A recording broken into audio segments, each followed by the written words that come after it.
లహరి పాప, నువ్వు ఇద్దరు లేకపోతే నేను బతకలేను.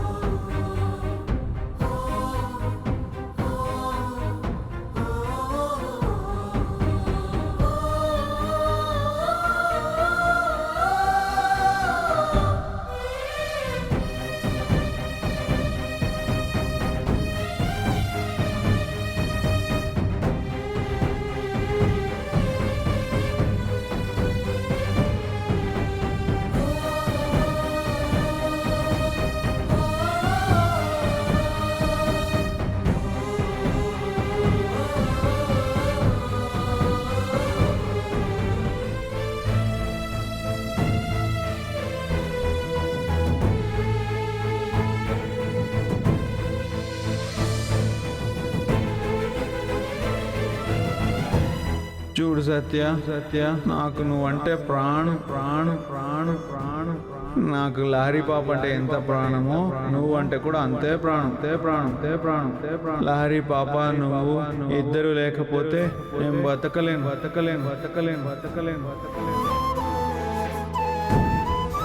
నువ్వు నా సుందరివి, నువ్వు నా భార్యవి, నేను నీ భర్తని.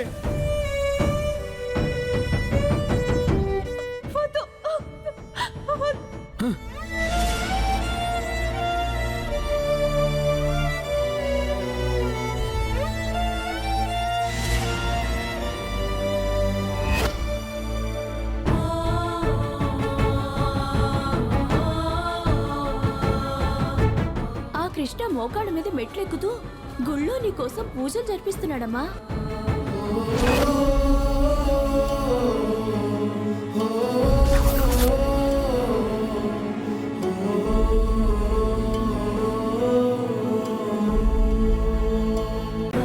చూడు సత్య, నాకు నువ్వంటే ప్రాణం.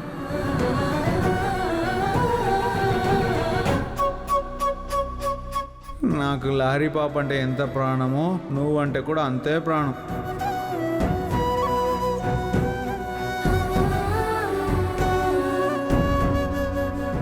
లహరి పాప, నువ్వు ఇద్దరు లేకపోతే నేను బతకలేను. ఈ కృష్ణకి ఎన్నిసార్లు చెప్పినా అర్థం కావట్లేదు. ఇక్కడుండి ఈ అవమానాలు పడ్డం అవసరమా? అసలు కృష్ణ నన్ను ప్రాణం అంటాడేంటి? ఈ కృష్ణ మైండ్లో నుంచి నేను తన భార్యని కాదని ఎలా పోగొట్టాలి?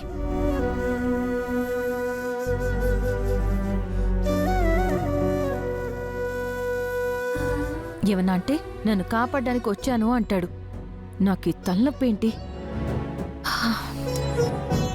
త్వరగా ఈ సంతకాలేవో అయిపోతే ఇక్కడి నుంచి బయటపడచ్చు.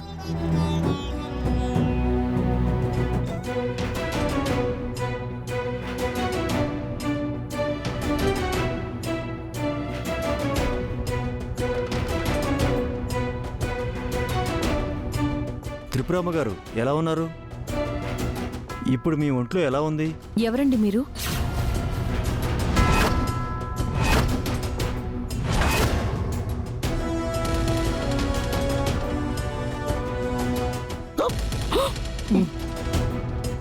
ఏంటి ఇప్పుడు ఈ డ్రైవర్ గాడు వచ్చాడు?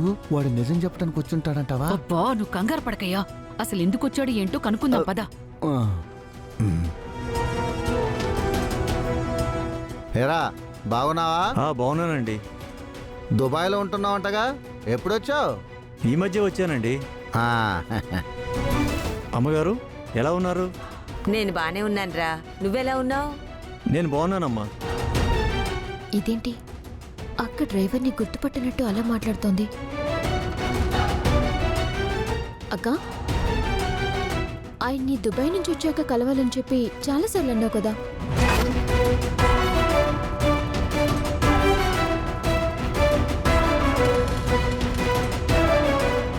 మరి ఇప్పుడేంటి ఎవరు మీరు అంటున్నావు? నేనెక్కడ అతన్ని కలవాలని చూశాను? ఓ, త్రిపుర ఇతన్ని కలవాలని చూసిందేమో. అదా, ఏదో ఆలోచిస్తూ అలా అనేశాను. ఎలా ఉన్నారు? బాగున్నానండి. ఏమనుకోకండి, ఆ రోజు యాక్సిడెంట్ నుంచి బయటపడి కోమాలోకి వెళ్ళాను కదా, కొన్ని విషయాలు తొందరగా గుర్తు రావట్లేదు, అంతే.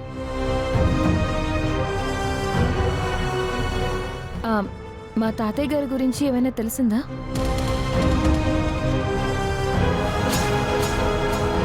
వీళ్ళ ముందు ఏం చెప్పినా నాకు నా కుటుంబానికి చాలా ప్రమాదం. అలాంటిదేమీ లేదండి. మీకు ఒంట్లో బాగాలేదని నా భార్య చెప్తే చూసి వెళదామని వచ్చాను. సరే కూర్చో. గాయత్రి, నువ్వు వెళ్ళి కాఫీ తీసుకురా. వద్దు మేడం, ఇప్పుడేం వద్దు, నేను వెళ్తాను. ఒట్టి చేతులతో ఎలా వెళ్తావు? అనంత్, అతనికి కొంచెం డబ్బిచ్చి పంపించు. అలాగే నాన్న.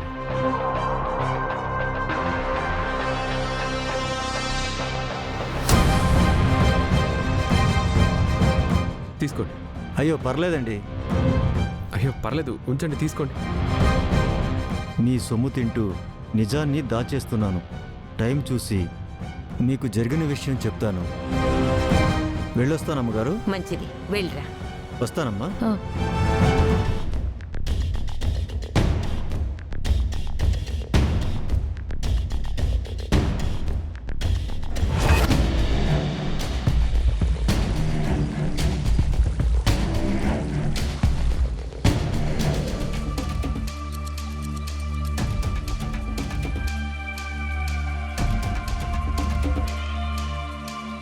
ఒరే పని, ఆ డ్రైవర్ గాడి ఇంట్లోకి రాగానే వాడు నిజం చెప్పటానికి వచ్చాడేమోనని నా గుండె ఆగినంత పనైందిరా.